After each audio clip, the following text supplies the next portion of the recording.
Now on for Design Matters, Cities with a Future.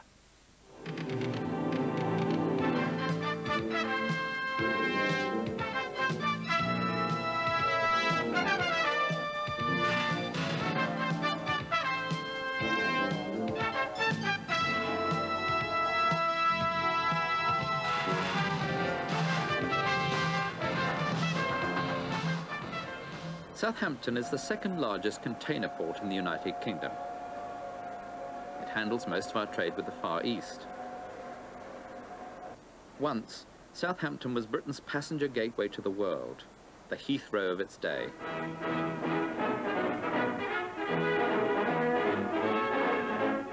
New York bound at last, the Queen Mary on her maiden voyage.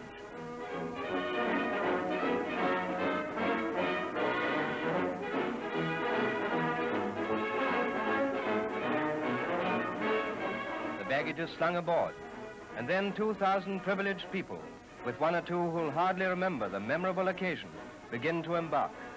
And as for the thrill of setting foot in the world's newest and greatest liner, can you imagine it? Preliminaries over, parting's expedited, the last horses are cast off, and from cheering spectators to cheering passengers, the last salutations are flung.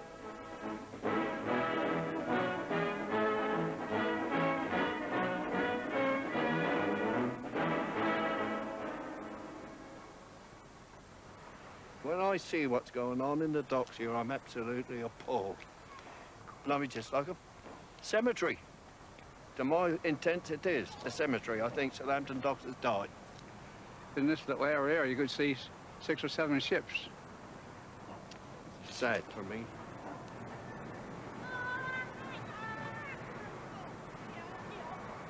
This dock, once busy with passengers off to the continent, is now being converted into a marina.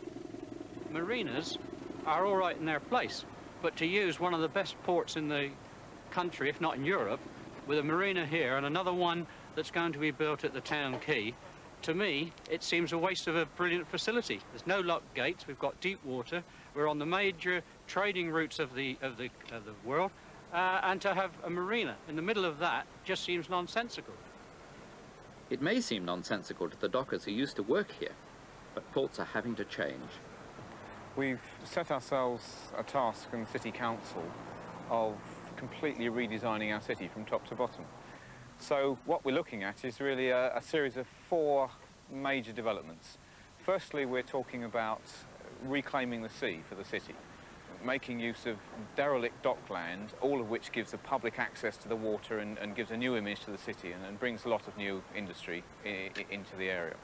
Secondly, we need to redefine the image of our historic town, because I don't think many people know precisely how impressive that heritage is.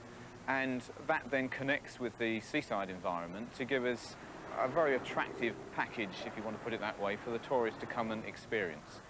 Thirdly, we have to redefine and redevelop our retail structure.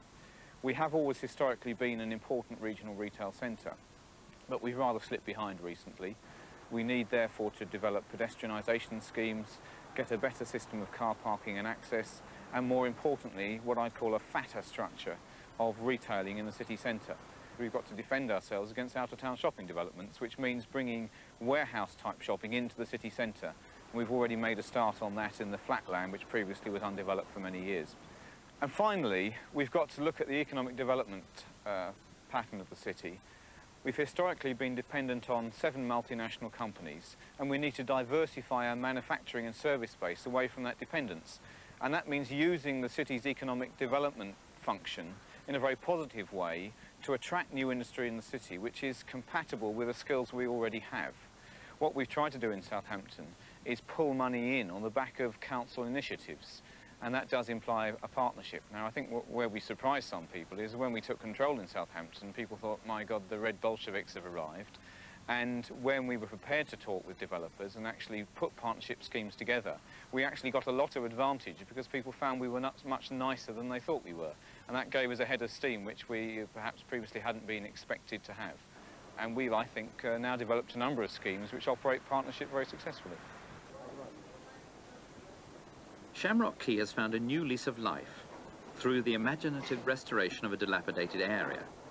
and now many of Southampton's historic buildings are being refurbished. A surprising number survived the severe wartime bombing, but almost as many of value were destroyed in the post-war reconstruction. I think the development and the work that we've done in that period of the sweeping away has been to the detriment, probably because people were not ingenious enough to design with what they had, and so they produced for themselves a clear site, a clean area where they could put something new in on the assumption that it would be beneficial. But a lot of the old buildings and a lot of the old remains that we had are what give it character, are what make Southampton unique, are what give it a psychological root within the area. One of the principal things we have in Southampton from its past, most easily recognisable, I think, is the town wall. Not known by many people, but probably Southampton's cathedral, Southampton's castle. And the wall, which is 1/2 of a mile long, actually now physically links the commercial centre of the town down to the waterfront, which is to be redeveloped. And what we're attempting to do is to give it relevance by making it useful within the city context. And to make it useful, we're going to provide a wall walk along the walls, linking the two areas. This will also lead into the main historical parts of the town, which are predominantly close to the walls.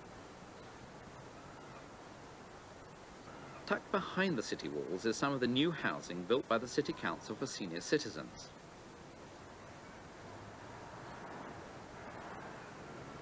Next door, as part of the consolidation of the historic past, some local volunteers persuaded a reluctant council to create a garden in the Tudor style, and the results are delightful.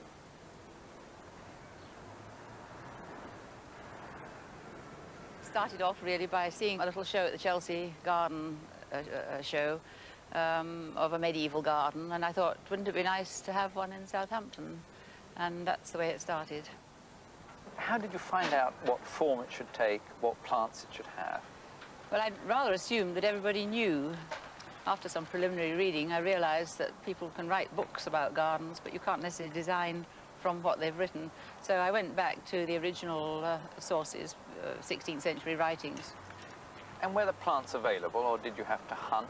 Did you have to... Practically everything is available, except for the great variety of forms of carnation which they had. That's where we really find a stumbling block, but pretty well everything else is available, including all the old roses. Did you have to do a lot of persuading to get people to have this here? I mean, one of the things we've found often is that it requires a great deal of hard work to make something happen. I think this is perfectly true. I think there's a terrific fund of goodwill from volunteers, but they do have to really push and work at it at the beginning. Everybody loved the idea and said, oh yes, you know, go ahead, produce a design. And then after 2 years of work, I was told, well, sorry, we can't afford to do it. One gentleman said to me, well, we have to think of drains, not daffodils, roofs, not roses. We raised the money, but came up, even then, with quite a lot of opposition. You know, people would say, oh, well, we pay enough rates already, and so on and so on. But I must say, the authorities here have been very good in taking on the responsibility of maintaining this garden. Places like this add such an extra dimension to a town life that they're worth doing, along with the really fundamental issues like housing, which have to be done, certainly.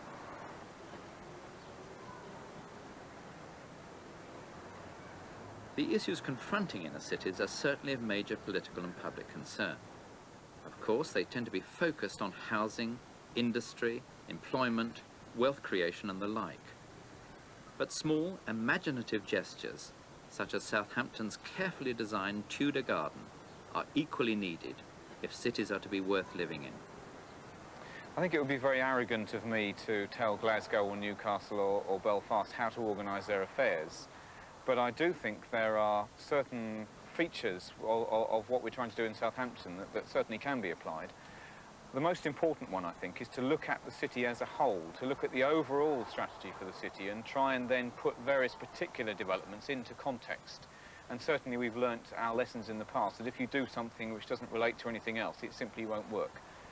I think also you've got to try and put yourself in the position of looking at your own city through somebody else's eyes. And one of the failings of many local councils is they are so familiar with the fabric of their city that they simply don't realise what they've got there. And this, I think, is one of the problems we've done in Southampton. We haven't realised what we've had along the waterside. We haven't realised the treasures we've had in our historic city. And therefore, we failed to realise how important they could be for people outside Southampton. And I'm sure that applies to many other cities and possibly points a way forward.